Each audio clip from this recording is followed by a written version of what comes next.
प्यारे बच्चों, जैक द्वारा क्लास 12 का मॉडल प्रश्न पत्र जारी कर दिया गया है। हम लोगों ने क्लास 12 विषय इतिहास का ऑब्जेक्टिव प्रश्न देख लिया था और आपका मॉडल क्वेश्चन में ही ऑब्जेक्टिव क्वेश्चन दिया हुआ है। इस वीडियो में हम लोग सब्जेक्टिव प्रश्नों के आंसर को देखेंगे। एक ही वीडियो में कंप्लीट करना है, थोड़ा सा वीडियो लंबा हो सकता है, लेकिन आप लोग ध्यानपूर्वक इसे नोट जरूर कर ले। यदि आपको इसका पीडीएफ फॉर्मेट में चाहिए तो ये DRGP82 साइट पर मिल जाएगा, वहां से भी आप पीडीएफ फॉर्मेट में देख सकते हैं। क्रोम ब्राउज़र में जाकर आपको केवल DRGP82 लिख कर सर्च करना है। वहां आपको दीपक कुमार लिखा हुआ मिलेगा, उसको क्लिक करना है और आपको सबसे नीचे में क्लास 12 मॉडल क्वेश्चन सॉल्यूशन को क्लिक करके यहाँ तक पहुँच जाना है। तो हम लोग सबसे पहले अति लघुतरीय प्रश्नों से शुरू करेंगे। किन्हीं 6 प्रश्नों को उत्तर दें। मतलब यहाँ पर 31 से जो है आपका 38 तक, इसमें से आपको केवल 6 प्रश्न ही आपको लिखना है। 2 अंक के एक प्रश्न के आपको नंबर मिलेंगे। तो 31 नंबर क्वेश्चन है, सिंधु घाटी की सभ्यता को हड़प्पा की सभ्यता भी क्यों कहा जाता है? तो आंसर होगा सिंधु घाटी सभ्यता की सर्वप्रथम खुदाई हड़प्पा नामक स्थल पर हुआ था, इसलिए सिंधु घाटी सभ्यता को हड़प्पा सभ्यता कहा जाता है। मतलब खुदाई के कारण हड़प्पा सभ्यता कहा जाता है। 32 है, भारतीय पुरातत्व का जनक किन्हें कहा गया है? तो अलेक्जेंडर कनिंघम को इसका जनक कहा गया। मतलब याद रखिएगा बच्चों। 33 है, अशोक के अभिलेखों को सर्वप्रथम किसने पढ़ा? तो जेम्स प्रिसेम्प ने पढ़ा था इसको, तो इसको आपको याद रखना है। 34 है, सांची का स्तूप कहाँ स्थित है? तो सांची का स्तूप जो है वो मध्य प्रदेश के रायसेन जिले में स्थित है। इब्न बतूता कहाँ से आया था? तो वो मोरक्को से आया था। इब्न बतूता कहाँ से आया था? मोरक्को से। वीकली टेस्ट में ये सब क्वेश्चन आया हुआ है बच्चों। संथाल विद्रोह के प्रमुख नायक कौन थे? तो संथाल विद्रोह को हम लोग हूल विद्रोह भी कहते हैं। हूल दिवस हम लोग झारखंड में मनाते हैं। तो संथाल विद्रोह के प्रमुख नेता जो थे वो थे सिंधु, कान्हू, चांद और भैरव। असहयोग आंदोलन का प्रारंभ किसने और कब किया? असहयोग आंदोलन हम लोग सभी जानते हैं 1 अगस्त 1920 में राष्ट्रपिता महात्मा गांधी के नेतृत्व में यह शुरू किया गया था। अगला है, नालंदा विश्वविद्यालय की स्थापना किसने किया? तो सम्राट कुमार गुप्त प्रथम ने 450 ईस्वी में नालंदा विश्वविद्यालय की स्थापना की थी। 39 नंबर क्वेश्चन है, हड़प्पा सभ्यता के धार्मिक जीवन का वर्णन करें। तो यहाँ धार्मिक जीवन के बारे में बताना है। सिंधु सभ्यता या हड़प्पा सभ्यता का धार्मिक जीवन प्रमुखता मात्र देवी पूजन पर आधारित था। मतलब वहाँ महिलाओं को प्राथमिकता दी जाती थी, उनको देवी की तरह पूजा जाता था। खुदाई में काफ़ी अधिक संख्या में नारी की मूर्तियाँ मिली है, जिससे यह ज्ञात होता है कि सैंधववासी मात्र देवी की पूजा करते थे और परिवार में भी स्त्री के आदेशों का ही अनुसरण किया जाता था। मतलब घर की जो मालकिन होती थी वो औरत होती थी, माँ होती थी, स्त्री होती थी। सिंधु सभ्यता या हड़प्पा सभ्यता का धार्मिक जीवन कैसा था? तो यहाँ पॉइंट बाय पॉइंट आप इसको लिख सकते हैं। 5 पॉइंट, 10 पॉइंट, जितना आपको लिखने का मन है लिख दीजिएगा। मैं विस्तार से बता देता हूँ। सैंधववासी मातृदेवी के साथ ही देवताओं की उपासना भी किया करते थे। दूसरा पॉइंट है, धार्मिक अनुष्ठानों के लिए धार्मिक इमारतें बनाई गई थी, लेकिन मंदिर के प्रमाण पत्र नहीं होते थे। मतलब उसका प्रमाण नहीं मिला है। मात्र देवी और देवताओं को बलि भी दी जाती थी, मतलब बलि प्रथा था। मोहनजोदाड़ो से एक मुहर प्राप्त हुई है जिस पर पद्मासन की मुद्रा में एक 3 मुख वाला पुरुष ध्यान की मुद्रा में बैठा हुआ है, जिसके सिर पर 3 सींग, बाईं तरफ एक गैंडा तथा एक भैंस एवं दाईं तरफ एक हाथी तथा एक बाघ है। आसन के नीचे 2 हिरण बैठे हुए हैं। इसे पशुपति महादेव का रूप माना गया है। पशुपतिनाथ, वृक्ष, लिंग, योनि और पशु आदि की उपासना भी की जाती थी। वृक्ष पूजा काफी प्रचलित थी, मतलब प्रकृति पूजा किया जाता था। इस काल के लोग जादू टोना, भूत प्रेत और अंधविश्वासों पर भी विश्वास किया करते थे। हड़प्पा से काफी संख्या में टेराकोटा मतलब पक्की मिट्टी पक्की मिट्टी मतलब क्या हुआ, ईंट। पक्की मिट्टी वही हुआ ईंट, जो ईंट को हम लोग क्या करते हैं, मट्टी को मतलब पकाते हैं जब आग में, तो वो ईंटा बनता है, मतलब उस साँचा में ढाल कर। तो टेराकोटा मतलब पक्की मिट्टी की नारी की मूर्तियां प्राप्त हुई है, जिसमें से एक मूर्ति में नारी के गर्भ से एक पौधा निकलता हुआ दिखाया गया, जिससे यह ज्ञात होता है कि धरती को उर्वरता की देवी माना जाता था और समता पूजा भी की जाती थी। इस काल में पशु पूजा का भी चलन था। मुख्य रूप से एक सींग वाले जानवर की पूजा होती थी, जो संभवतः गैंडा हो सकता है।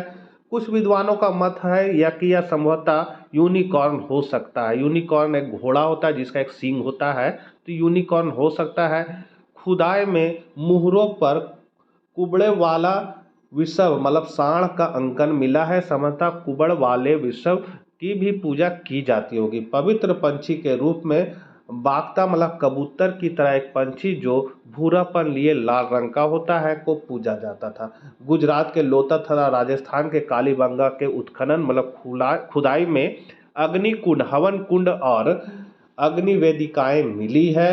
स्वास्तिक चिन्ह संभवतः हड़प्पा सभ्यता की ही देन है। 40 नंबर क्वेश्चन है, अभिलेख से आप क्या समझते हैं, इनका क्या महत्व है। तो अभिलेख उन्हें कहते हैं जो पत्थर, धातु या मिट्टी के बर्तन जैसी कठोर सतह पर खुदे होते हैं। खुदे होते, देखो बच्चों ध्यान देना, खुदे होते हैं। अभिलेखों में इनके निर्माण की तिथि भी खुदी होती है तथा जिन पर तिथि नहीं होती उनका काल निर्धारण लेखन शैली के आधार पर किया जाता है। भारत में प्राचीनतम अभिलेख प्राकृतिक भाषा में है, जिसे सम्राट अशोक ने बनवाया है। अब इसका क्या महत्व है, तो अभिलेख प्राचीन काल के अध्ययन के लिए अत्यंत प्रामाणिक और विश्वसनीय स्रोत होते हैं, क्योंकि ये समकालीन होते हैं। मतलब अगर खुदा के हम रखेंगे और अब 20 साल बाद भी इसको अगर कोई मिल जाएगा तो हमारे इतिहास को वो जान सकता है, ये फायदा होता है। अभिलेख बनवाने वाले के अभिलेखों से शासन के विचार, राज विस्तार, उपलब्धियां, चरित्र, जन भावना का पता चलता है। अभिलेखों से तत्कालीन धर्म, संस्कृति, रीति रिवाजों की जानकारी मिली है।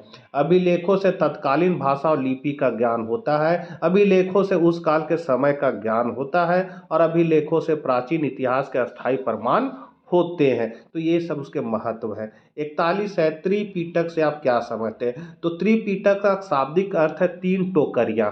बुद्ध की मृत्यु के बाद उनके अनुयायियों ने उनकी शिक्षाओं का संकलन तीन पिटकों सूत पिटक, विनय पिटक एवं अधिधम पिटक में किया। मतलब यही है तीन टोकरियां। इन्हें ही संयुक्त रूप से त्रिपिटक कहा जाता है। मतलब सूत पिटक, विनय पिटक और अधिधम पिटक को ही त्रिपिटक कहा जाता है, और इसको हम लोग तीन टोकरियां भी कह सकते हैं, इसका अर्थ होता है। सूत पिटक में बौद्ध धर्म के सिद्धांत दिए गए हैं। विनय पिटक में बौद्ध धर्म के आचार विचार एवं नियम मिलते हैं। अधिधम पिटक में बुद्ध के दर्शन मिलते हैं। 42 है, अल बरूनी पर एक संक्षिप्त टिप्पणी लिखिए। तो अल बरूनी का पूरा नाम अबू रेहान मोहम्मद इन अहमद था।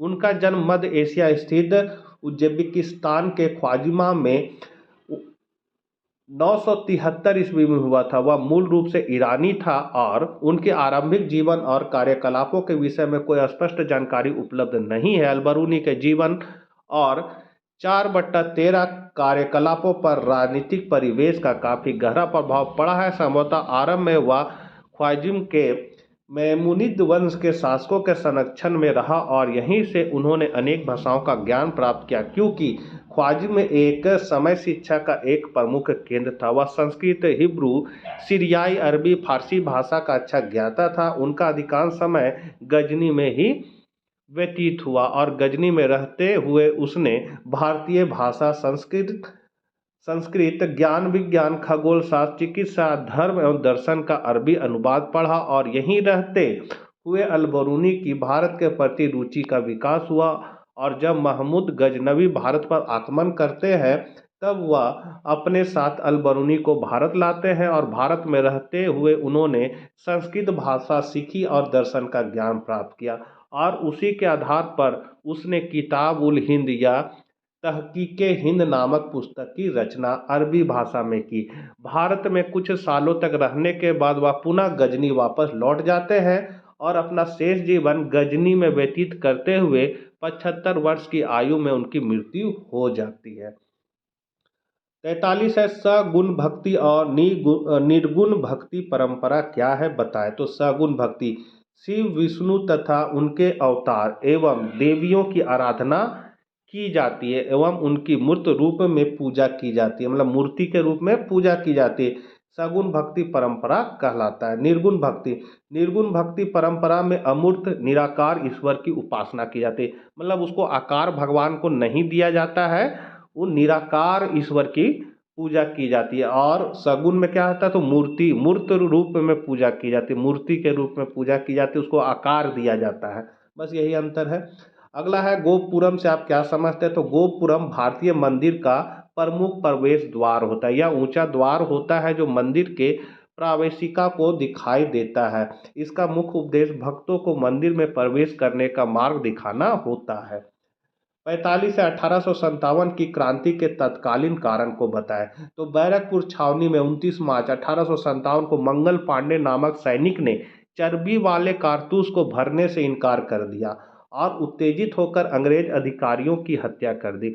फलस्वरूप उसे बंदी बनाकर 8 अप्रैल 1857 को फांसी दे दी गई। इस प्रकार चर्बी लगे कारतूस 1857 की क्रांति का तत्कालीन कारण बना।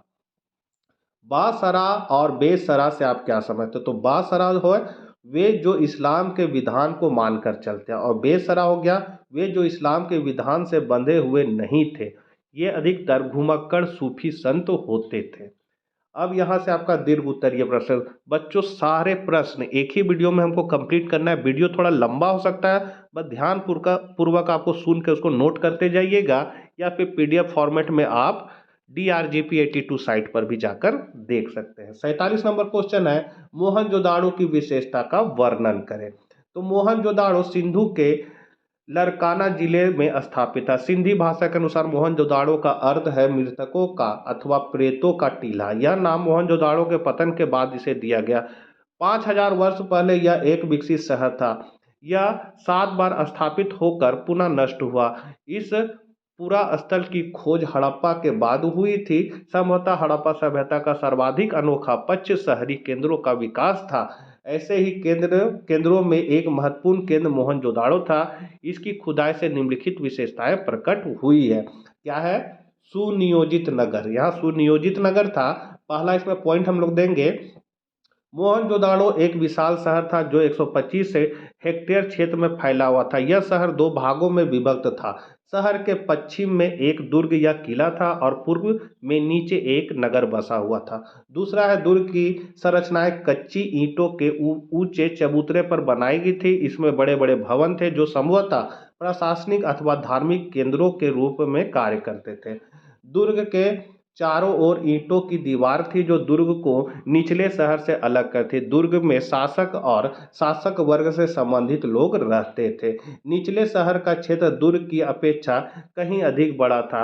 इसमें रिहायशी क्षेत्र होते, रिहायशी मतलब अमीर क्षेत्र होते थे, जिनमें सामान्य जनक अर्थात शिल्पी आदि रहते थे। निचले शहर के चारों ओर भी दीवार बनाई गई थी। निचले शहर में अनेक भवनों को ऊंचे चबूतरों पर बनाया गया था। नगर में प्रवेश करने के लिए परकोटे अर्थात बाहरी चार दीवारी में कई बड़े बड़े प्रवेश द्वार थे। नगर के एक हिस्से से दूसरे हिस्से में प्रवेश करने के लिए आंतरिक चार दीवारी में प्रवेश द्वार थे। नगर में अलग अलग दिशाओं में ऊंची दीवार से घिरे हुए कई सेक्टर थे। प्रायः सभी बड़े मकानों में रसोई घर, स्नानघर, शौचालय और कुएं होते थे। सभी बड़े मकानों का नक्शा लगभग एक जैसा था, एक चौरस आंगन और चारों तरफ कई कमरे। घरों के दरवाजे और खिड़कियां प्रायः सड़क की ओर नहीं खुलते थे। बड़े घरों के सामने के दरवाजे के चारों ओर एक कमरा अर्थात पोल बना दिया जाता था ताकि सामने के मुख्य द्वार से घर के अंदर ताक झांक ना की जा सके। अब है सुव्यवस्थित सड़कें एवं नालियां। तो सड़कें पूर्व से पश्चिम तथा उत्तर से दक्षिण की तरफ बिछी होती थी और नगर को अनेक खंडों में विभक्त करती थी। दूसरा पॉइंट है, सड़कों का निर्माण इस प्रकार किया जाता था कि स्वयं हवा से ही उनकी सफाई होती रहती थी। मोहनजोदाड़ो की सड़कों की चौड़ाई 13.5 फुट से 33 फुट तक थी। नालियां प्रायः 9 फुट से 12 फुट तक चौड़ी होती थी। नालियां पक्की ईंटों से बनी और ढकी हुई होती थी। उनमें थोड़ी थोड़ी दूरी पर हटाने वाले पत्थर लगे होते थे ताकि आवश्यकता अनुसार नालियों की सफाई की जा सके। मल जल की निकासी के लिए मुख्य कनालों पर थोड़ी थोड़ी दूर पर आयताकार हौदियां बनी होती थी। एक टोड़ा मेहराबादार नाला संपूर्ण नगर के गंदे पानी को बाहर ले जाता था। अब है विशाल स्नानगार, अन्नगार एवं भवन। मोहनजोदाड़ो का सर्वाधिक महत्वपूर्ण सार्वजनिक भवन स्नानगार है। इसका जलाशय दुर्ग के टीले में है। उत्तम कोटि की पक्की ईंटों से बना स्नानगार स्थापत्य कला का सुंदर उदाहरण है। इस संरचना के अनोखेपन तथा दुर्ग क्षेत्र में कई विशिष्ट संरचनाओं के साथ इसके मिलने से ऐसा लगता है कि इसका प्रयोग धर्मानुष्ठान संबंधी स्नान के लिए किया जाता है। मतलब पूजा करने से पहले जब नहाना पड़ता है, वैसा उसको कहते हैं धर्मानुष्ठान संबंधी स्नान के लिए किया जाता होगा, जो आज भी भारतीय जनजीवन का आवश्यक अंग है। मोहनजोदाड़ो की एक अन्य महत्वपूर्ण विशेषता दुर्ग से मिलने वाला वीएल अन्नगार है। इसमें ईंटों से बने 27 खंड थे, जिसमें प्रकाश के लिए आड़े तिरछे रोशनदान बने होते थे। अन्न भंडार के दक्षिण में ईंटों के चबूतरों के कई कतारे थे। इन चबूतरों में से एक चबूतरे के कई कतारे थे। इन चबूतरों में से एक चबूतरे के मध्य भाग में एक बड़े ओखली का बना निशान मिला है। मोहनजोदाड़ो के दुर्ग क्षेत्र में विशाल स्नानगार की एक तरफ एक लंबा भवन 280 गुने 78 फुट मिला है। इतिहासकारों के मतानुसार यह भवन किसी बड़े उच्चाधिकारी का निवास स्थान रहा होगा। महत्वपूर्ण भवनों में एक सभा कक्ष भी था, जिसमें 5-5 ईंटों की ऊंचाई की 4 चबूतरों की पंक्तियां थी। ये ऊंचे चबूतरे ईंटों से बने थे और उन पर लकड़ी के खंभे खड़े किए गए थे। इसके पश्चिम की ओर कमरों की एक कतार में एक पुरुष की प्रतिमा बैठी हुई मुद्रा में पाई गई है। अगला है कुशल एवं व्यवस्थित नागरिक प्रबंध। तो मोहनजोदाड़ो का नागरिक प्रबंध अत्यंत कुशल एवं व्यवस्थित है। यद्यपि यह कहना कठिन है कि हड़प्पा सभ्यता के शासक कौन थे। संभव है वे राजा रहे हो या पुरोहित अथवा व्यापारी। कालीन सभ्यताओं में आर्थिक, धार्मिक एवं प्रशासनिक इकाइयों में कोई स्पष्ट भेद नहीं था। एक ही व्यक्ति प्रधान पुरोहित भी हो सकता था, राजा भी हो सकता था और धनी व्यापारी भी। किंतु इतना अवश्य है कि मोहनजोदाड़ो का नागरिक प्रबंध कुशल हाथों में था। प्रशासन अत्यधिक कुशल एवं उत्तरदायी था।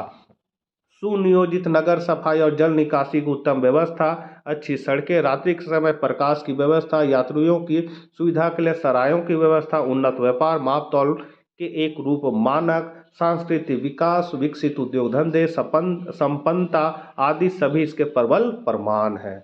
अब है 48, मगध साम्राज्य के शक्तिशाली होने के कारणों की चर्चा करें। तो ये जो अभी मॉक टेस्ट हुआ था, इसमें ये क्वेश्चन दिया हुआ था। देखिए, सारा वीकली टेस्ट का क्वेश्चन, मॉक टेस्ट का क्वेश्चन यदि आप लोगों ने नहीं किया है तो ये साइट पर आपको मिल जाएगा, या इसका वीडियो भी मैंने बनाया है, उस सारा को आप लोग कर लीजिएगा। बहुत इंपॉर्टेंट क्वेश्चन है। तो 48 का आंसर होगा 6ठी शताब्दी ईसा पूर्व 16 राज्यों का उदय हुआ, जिन्हें महाजनपद के रूप में जाना जाता है। इसमें से वज्जी, मगध, कौशल, कुरु, पंचाल, अवंती सबसे महत्वपूर्ण महाजनपद थे। इन महाजनपदों में से मगध धीरे धीरे एक शक्तिशाली महाजनपद के रूप में उभरता चला गया। मगध के उत्कर्ष के कई कारण थे। भौगोलिक स्थिति, तो मगध अपने विशिष्ट भौगोलिक की स्थिति के कारण यह चारों ओर से सुरक्षित थी। उत्तर में गंगा नदी, पूर्व में सोन नदी, पश्चिम में चंपा नदी तथा दक्षिण में विंध्याचल इसकी भौगोलिक सुरक्षा सीमा निर्मित करती थी। प्राकृतिक संसाधन, तो राजगीर के पास लोहे के विशाल भंडार थे, जिससे अस्त्र शस्त्रों का निर्माण सुगम हुआ। मगध में कोयले के भंडार भी मिले हैं, जो कि आधुनिक झारखंड में है। आर्थिक कारण, मगध गंगा के मैदान मध्य भाग में स्थित होने के कारण मगध राज्य की भूमि उपजाऊ थी, जिससे उत्पादक बढ़ा और परिणाम स्वरूप व्यापार में वृद्धि हुई। इस प्रकार मगध महाजनपद आर्थिक दृष्टिकोण से संपन्न हुई। शक्तिशाली शासक, बिंबिसार, अजातशत्रु एवं महापद्मानंद जैसे प्रतापी राजाओं ने मगध महाजनपद को सर्वशक्तिशाली स्वरूप प्रदान किया। मगध प्रथम राज्य था जिसके पास शक्तिशाली हाथी सेना भी थी। इस प्रकार हम पाते हैं कि मगध साम्राज्य के उत्कर्ष के लिए विभिन्न परिस्थितियों में महत्वपूर्ण भूमिका निभाई। ऐसी परिस्थितियां अन्य महाजनपद में नहीं थी, जिसके कारण मगध के समानांतर विकास नहीं कर सकी। 39 नंबर क्वेश्चन है, वर्ण व्यवस्था और जाति व्यवस्था पर अल बरूनी के विवरणों का परीक्षण कीजिए। ये भी आपका मॉक टेस्ट में आया हुआ क्वेश्चन था। तो अरबी लेखक अल बरूनी ने भारत के विषय में अपनी पुस्तक किताब उल हिंद या तहकीक हिंद में भारत की सामाजिक स्थिति, रीति रिवाज, जो भारतीय खान पान, वेशभूषा, उत्सव त्योहार आदि के विषय में विस्तार पूर्वक वर्णन किया है। अपनी पुस्तक किताब उल हिंद के 9वें अध्याय में अल बरूनी ने भारतीय जाति व्यवस्था पर विस्तार से प्रकाश डाला है। अल बरूनी के अनुसार भारतीय समाज 4 वर्गों में बटा हुआ था: ब्राह्मण, क्षत्रिय, वैश्य, शूद्र। इन चारों में ब्राह्मण सर्वश्रेष्ठ है और उनकी उत्पत्ति ब्रह्मा के सिर से हुई थी। क्षत्रिय की उत्पत्ति ब्रह्मा के कंधे और हाथ से, जबकि वैश्यों की उत्पत्ति जांघों से हुई थी। इसलिए समाज में ब्राह्मणों के बाद क्षत्रियों का और उसके बाद वैश्यों का स्थान था। समाज में सबसे निचले स्थान पर शूद्र थे, क्योंकि उनकी उत्पत्ति ब्रह्मा के पैर से हुई थी। प्रत्येक वर्ण जाति और उपजाति में बटा हुआ था। अब है वर्ण और जाति व्यवस्था के बाहर भी अनेक सामाजिक समूह थे जिन्हें अल बरूनी अत्यज कहते थे, और इनकी स्थिति के बारे में बताते हुए अल बरूनी कहते हैं कि इनकी स्थिति शूद्रों से भी नीची थी। इनकी 8 जातियां थी: धुनिये, मोची, मदारी, टोकरी और ढाल बनाने वाले, नाविक, मछलियां पकड़ने वाले, आखेट करने वाले एवं जुलाहे। ये नगरों और गांवों के बाहर रहते थे। अत्यजों से भी खराब स्थिति गंदा काम करने वाले लोगों का था। इसके अंतर्गत हांदी, डोम, चंडाल और वधतू थे। ये चारों एक अलग सामाजिक वर्ग थे। इनकी स्थिति अछूतों के समान थी। इन्हें समानता शूद्र पिता और ब्राह्मण माता की अवैध संतान माना जाता था, और इनका अन्य वर्गों तथा जाति के लोगों से सामाजिक संपर्क नहीं होता था। 50 नंबर क्वेश्चन, 1857 के विद्रोह के प्रमुख कारणों की विवेचना करें। तो पहला कारण है राजनीतिक कारण। समाजवादी नीति के तहत लॉर्ड वेल्जली और लॉर्ड डलहौजी ने देशी राज्यों को ब्रिटिश साम्राज्य में शामिल कर लिया था। परिणाम स्वरूप देशी रियासत ब्रिटिश शासन से असंतुष्ट थे। आर्थिक कारण, तो अंग्रेजों की व्यापारिक नीति और भू राजस्व नीति के कारण भारतीय अर्थव्यवस्था और किसानों की स्थिति दयनीय हो गई थी। सामाजिक कारण, तो ब्रिटिश शासक द्वारा भारतीय समाज में कई सामाजिक सुधार किए, जैसे सती प्रथा, कन्या वध और बाल विवाह निरोधक कानून इत्यादि। इन सुधारों के कारण भारतीय रूढ़िवादियों ने ब्रिटिश शासन का विरोध किया। चौथा है धार्मिक कारण, तो ईसाई मिशनरियों ने भारत में ईसाई धर्म का प्रचार प्रसार किया और भारतीय धर्म की कटु आलोचना किया। परिणाम स्वरूप भारतीयों में अंग्रेजों के प्रति असंतोष उत्पन्न हो गया। सैनिक कारण, तो ब्रिटिश शासन में भारतीय सैनिकों के साथ भेदभाव और अन्यायपूर्ण व्यवहार किया। तत्कालीन कारण, तो ब्रिटिश सरकार ने 1856 में एक नवीन एनफील्ड राइफल को सेना में प्रयोग करने के लिए दिया। इस बंदूक में प्रयोग होने वाला कारतूस में गाय और सुअर की चर्बी का लेप लगा था। इस अफवाह के कारण हिंदू और मुस्लिम सैनिकों ने विद्रोह कर दिया। 51 है, भारतीय राष्ट्रीय आंदोलन में गांधी जी की भूमिका का वर्णन करें। ये भी आपका मॉक टेस्ट का आया हुआ क्वेश्चन है। तो महात्मा गांधी ने ब्रिटिश औपनिवेशिक शासन के विरुद्ध भारतीय स्वतंत्रता आंदोलन में महत्वपूर्ण भूमिका निभाई थी। वह 1920 के दशक में भारतीय राष्ट्रीय कांग्रेस में एक प्रमुख व्यक्ति के रूप में उभरे और अहिंसा, सविनय अवज्ञा के अपने सिद्धांतों के लिए जाने गए। गांधी ने वर्ष 1930 में नमक मार्च सहित कई सफल अभियानों का नेतृत्व किया था, जिसमें उन्होंने और उनके अनुयायियों ने नमक उत्पादन पर ब्रिटिश एकाधिकार का विरोध करने के लिए अरब सागर तक मार्च किया था। इस अभियान के परिणाम स्वरूप भारतीय नमक अभियानों को निरस्त कर दिया गया और ब्रिटिश सरकार ने इस संदर्भ में अधिक स्वायत्तता की भारतीय मांगों को मान लिया। भारत के स्वतंत्रता संग्राम को आकार देने वाली इनकी विचारधाराएं और रणनीतियां। पहला है अहिंसा, तो गांधी का अहिंसा का दर्शन उनकी राजनीतिक और सामाजिक मान्यताओं के मूल में था। उनका मानना था कि हिंसा केवल अधिक हिंसा को जन्म देती है और अहिंसक प्रतिरोध समाज में बदलाव लाने का एक अधिक प्रभावी तरीका है। गांधी के अहिंसक दृष्टिकोण ने विश्व भर में कई अन्य नागरिक अधिकारों और मुक्ति आंदोलनों को प्रभावित किया। दूसरा है सत्याग्रह, सत्याग्रह जिसका अर्थ है सत्य पर टिके रहना। अहिंसक प्रतिरोध का एक तरीका था जिसे गांधी ने विकसित किया था, जिसका भारत के स्वतंत्रता संग्राम में बड़े पैमाने पर उपयोग किया गया था। इसमें अन्यायपूर्ण कानून और दमनकारी नीतियों को चुनौती देने के लिए सविनय अवज्ञा, हड़ताल, बहिष्कार और अन्य अहिंसक साधनों का उपयोग किया जाना शामिल था। सत्याग्रह का उद्देश्य उत्पीड़नकर्ताओं के हृदय को परिवर्तित करना था और बल या जबरदस्ती के बजाय अंतरात्मा से संघर्ष करना था। अगला है असहयोग। असहयोग एक अन्य रणनीति थी जिनका उपयोग गांधी भारत में ब्रिटिश सत्ता को चुनौती देने के लिए करते थे। उन्होंने भारतीयों से ब्रिटिश वस्तुओं, संस्थाओं और कानूनों का बहिष्कार करने और करों का भुगतान न करने या ब्रिटिश द्वारा संचालित चुनावों में भाग न लेने का आह्वान किया था। असहयोग आंदोलन का उद्देश्य भारतीय स्वतंत्रता हेतु ब्रिटिशों पर दबाव बनाना था। सविनय अवज्ञा। तो सविनय अवज्ञा अहिंसक प्रतिरोध का एक रूप था जिसमें अन्यायपूर्ण कानूनों या विनियमों को तोड़ना और उन कार्यों के परिणामों को स्वीकार करना शामिल था। गांधी जी ने वर्ष 1930 में नमक मार्च का नेतृत्व किया था, जिसमें उन्होंने और हजारों अनुयायियों ने ब्रिटिश नमक कानून की अवहेलना के क्रम में अपना नमक बनाने के लिए अरब सागर तक मार्च किया था। गांधी की रणनीति में सविनय अवज्ञा एक शक्तिशाली उपकरण था और इसने स्वतंत्रता आंदोलन हेतु जन समर्थन जुटाने में सहायता की थी। निष्कर्ष। भारतीय स्वतंत्रता संग्राम में महात्मा गांधी का योगदान अतुल्य है। अहिंसा और सविनय अवज्ञा उनके दर्शन तथा असहयोग एवं सविनय अवज्ञा की उनकी रणनीतियाँ, उनके नेतृत्व ने भारतीय जनता को एकजुट करने के साथ ब्रिटिशों को भारतीयों की मांगों को मानने के लिए मजबूर किया था। गांधी की विरासत आज भी विश्व भर के लोगों को न्याय और स्वतंत्रता के लिए लड़ने हेतु प्रेरित करती है।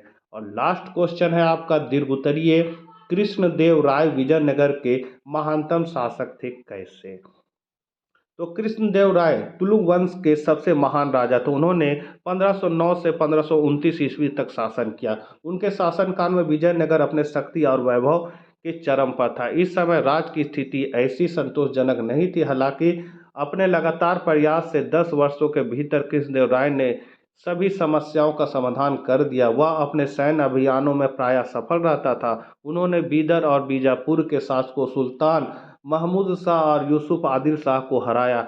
उसने बहमनी शासक सुल्तान महमूद शाह को बारिश से मुक्त कर राजगद्दी पर बैठाया और यवन राज्य स्थापनाचार्य की उपाधि धारण की। 1520 ईस्वी तक कृष्णदेव राय ने अपने सभी शत्रुओं को परास्त कर दिया और अपनी वीरता का परिचय दिया। तो बच्चों, ये थे हिस्ट्री मॉडल क्वेश्चन के कंप्लीट सॉल्यूशन। और भी विषय के वीडियो मैं जल्द लाऊंगा, क्योंकि देखिए आंसर तैयार करने में थोड़ा समय लगता है। आप हमको समय दीजिए।